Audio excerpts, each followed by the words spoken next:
my rule. Fitness की बात करते हैं तो सबसे पहले याद आते हैं सप्लीमेंट्स, महंगे प्रोटीन पाउडर्स, लेकिन एक इंसान ऐसा भी है जिसने दिखाया कि असली ताकत प्रोटीन के बॉक्स में नहीं, घर की रसोई में होती है। वो बताते हैं देशी खाने, सादे तरीके और निरंतर मेहनत से कैसे फिट रहा जा सकता है। आज वो सिर्फ एक फिटनेस इन्फ्लुएंसर नहीं बल्कि लाखों युवाओं के लिए मोटिवेशन बन चुके हैं। सोशल मीडिया पर अपने सच्चे और सरल कंटेंट से सबका दिल जीतने वाले का नाम है सत्तू किंग नीतीश सोनी। एक बार जोरदार तालियां हो जाए आप सबकी। हार तब होती है जब मान लिया जाता है, जीत तब होती है जब ठान लिया जाता है। तो एक बार जोरदार तालियां हो आप सबकी नीतीश सोनी जी के लिए। और मंच पर उपस्थित हैं वो व्यक्तित्व जिनकी आवाज सुनते ही चेहरे पर मुस्कान और दिल में जोश भर जाता है। सुबह सुबह जब रेडियो पर कोई कहता है बउआ बोल रहा हूं तो पूरा देश कह उठता है अब दिन बन गया। देश के सबसे इंटरटेनिंग, सबसे रियल, सबसे बिंदास आवाज आरजे रौनक बउआ हमारे बीच में है। एक बार पूरा सदन जोरदार तालियां बजाए। सर, आपके लिए मैं इतना कहूंगा कि दुनिया की दिल दुखाने की आदत नहीं गई, अपनी भी मुस्कुराने की आदत नहीं गई। कुछ रोशनी से उनको अदावत अजल से है, कुछ अपनी जगमगाने की आदत नहीं गई। आप देश को जगमगाने का काम कर रहे हैं। जोरदार तालियां हो जाए आप सबकी आरजे रौनक के लिए। सपने देखने वालों के लिए एक दिशा दर्शक है। तो मैं आप सबकी जोरदार तालियों के बीच मंच पर आवाज देना चाहूंगा मिस्टर सोनू शर्मा जी के लिए। कॉर्पोरेट ट्रेनर, मोटिवेशनल स्पीकर और राइटर। उनके माथे पर कहां कोई सिकन होती है, उनके माथे पर कहां कोई सिकन होती है, जिनमें कुछ करके दिखाने की लगन होती है। एक बार जोरदार तालियां हो जाए आप सबकी सोनू शर्मा जी के लिए। और अब है जो साधारण इंसान को असाधारण बना देती है। आज वो केवल एक नाम नहीं बल्कि आत्मनिर्भर भारत की सोच का प्रतीक है, जिन्होंने न जाने कितने बिजनेसेस को फर्श से अर्श तक पहुंचाया है। मैं इन चार पंक्तियों के माध्यम से उन्हें मंच पर आवाज देता हूं कि सूरज, सितारे, चांद मेरे साथ में रहे जब तक उसका हाथ मेरे हाथ में रहे। सूरज, सितारे, चांद मेरे साथ में रहे जब तक उसका हाथ मेरे हाथ में रहे। शाखों से टूट जाए वो पत्ते नहीं हैं हम, आंधियों से कह दो जरा औकात में रहे। एक बार जोरदार तालियां हो जाए आप सबकी मिस्टर डॉक्टर विवेक बिंगा जी के लिए।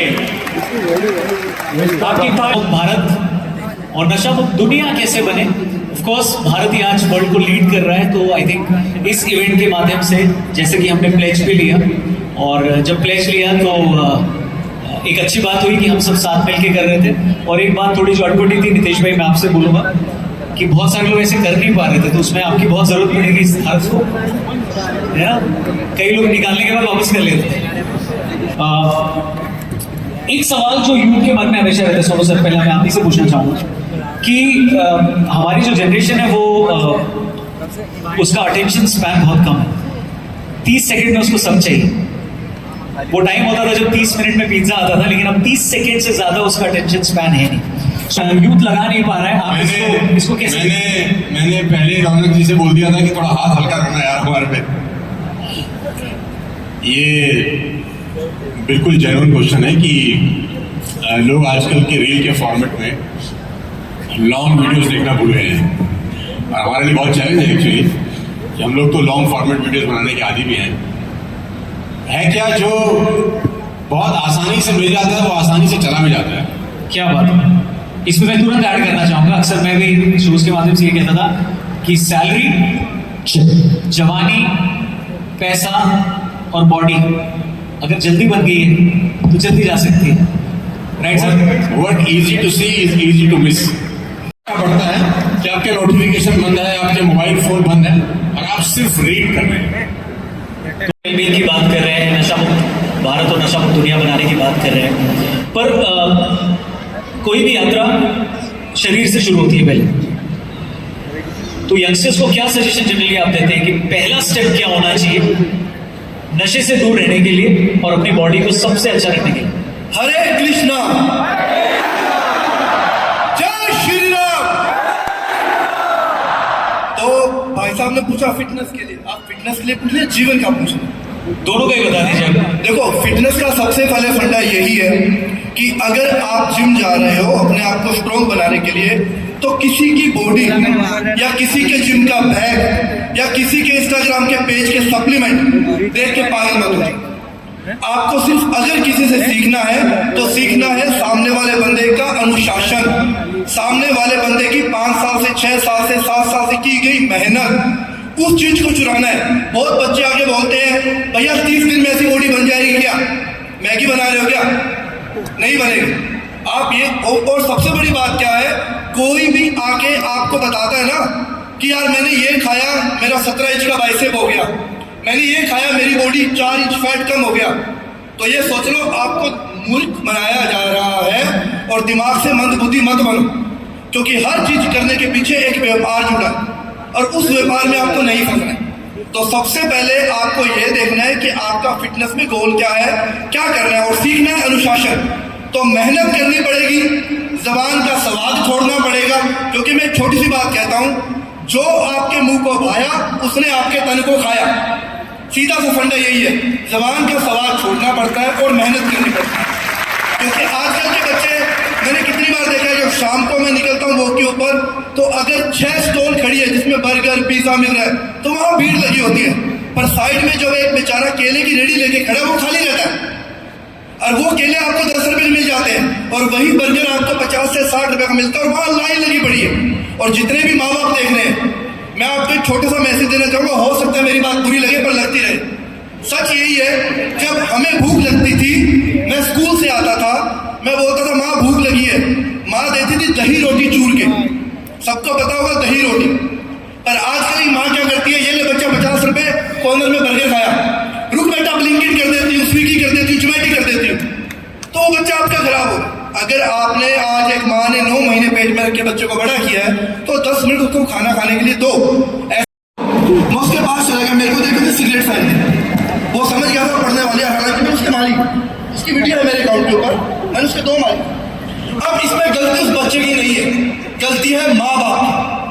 आज अगर घर पे बच्चा नशा करके आ रहा है और आप किसी के माँ बाप को पता नहीं चल रहा या आप लोग ध्यान नहीं दे रहे हो, तो आप अपना भविष्य खुद खराब कर रहे हो। और जितने भी लड़के हैं, युवा, एक बात याद रख लो, आप लोग बड़े हो रहे हो, आपके माँ बाप बूढ़े हो रहे हैं, और बाद में ऐसी कामयाबी कोई काम की नहीं कि ना तो आपकी माँ देख पाए ना आपकी बाप देख पाए। तू आप लोगों की ऐसी कामयाबी, तो अपने जीते जी हुए अपनी माँ को रानी और अपने बाप को राजा का हक दे दो। और मैंने एक बात हमेशा बोली है, अगर इस दुनिया का बादशाह बनना है, अपने माँ बाप के गुलाम बन जाओ। तुम्हें जिंदगी में किसी के पैर नहीं पकड़ने पड़ेंगे, अपने माँ बाप के हाथ पकड़ दो। पर आज का युवा क्या बोलता है, it's my life, it's my rule, who the hell are you. पढ़ाते तो हर कोई है, फीस तो हर कोई भरता है, 2 रोटी दे दी तो क्या हो गया? बेवकूफों, 2 रोटी उन्होंने अपने पेट की दी है तुम लोगों को। एक छोटी सी बात बताता हूं, एक मजदूर आदमी मेहनत करने गया, उसने बोला कि आज मेरे ईंटों का बट्टल बढ़ा दे। तो सेठ बोला क्यों? कहता मेरे बच्चे ने खिलौना मांगा है। ये होता है बाप। और जिस गर्मी में तुम आके इसी के आगे बैठते हो ना, उसी गर्मी में रसोई में आग के आगे खड़ के रोटी बनाती वो होती है तुम्हारी माँ, और वो तुम लोग भूल चुके हो। तो जितने भी युवा हैं, निकलो नशे से बाहर, और घर पे जो तुम्हारे भगवान है, माँ बाप, उनसे बढ़कर कोई साथी ना तो है ना ही कोई होगा, बाकी सब ड्रामा है। मैंने हमेशा बोला है, माँ का हंसता हुआ चेहरा और बाप का सीना चौड़ा, यही सच, बाकी सब झूठे हैं, बाकी सब भ्रम है, बाकी सब मोह है। तो अगर आपकी जिंदगी में कोई भी ऐसा दोस्त है जो 30 ml 60 ml सुट्टा पी ले, हुक्का पी ले, और आपको पता है अगर आप सिगरेट पीने वाले के पास भी खड़े होते हो ना, तो आप भी 40% नशा लेके जाओ। मेरे पास रिपोर्ट्स पड़ी है, मेरे पास ऐसे क्लाइंट्स हैं जिन्होंने आज तक सिगरेट नहीं पी, बट उनका दोस्त पीता है, वो पास खड़े रहते। हर किसी को मिली है, जलना सबको है, मरना सबको है, पर मरने का तरीका क्या है वो बहुत जरूरी है। तो हमेशा निकलो नशे से बाहर। मेरा, वो भारत देश है मेरा।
हे गाइस, तो हम फिलहाल निकल चुके हैं। ओ भाई क्वेश्चन आंसर। हाँ, निकल चुके हैं हम ऑडिटोरियम से और फिलहाल हम ये हमारी बस खड़ी है, बस से अब हम वापस जा रहे हैं। और यहाँ पे ऋषभ और यहाँ पे पवन प्रभु और एक और प्रभु है, केशव प्रभु। और फिलहाल हम निकल रहे हैं और ऋषभ के रूम में पहुँच के देखते हैं कुछ, लेकिन फ़िलहाल तो हो गई है बहुत ज़्यादा थकान और बस चलने का नाम नहीं ले रही है। और हम यहाँ पे रुके हुए हैं, बहुत लंबा टाइम हो गया लेकिन बस चलने का नाम नहीं ले रही है। और साथ तो हमें इधर ही पे बच गया है, लेकिन अब पता नहीं कितना टाइम लगता है। लेकिन हाईवे तो काफ़ी अच्छा लग रहा है, ये मस्त हाईवे है। और अंदर स्टेडियम का इंतज़ाम भी बहुत मस्त था, जिसको देख के बिल्कुल हमें मज़ा आ गया है।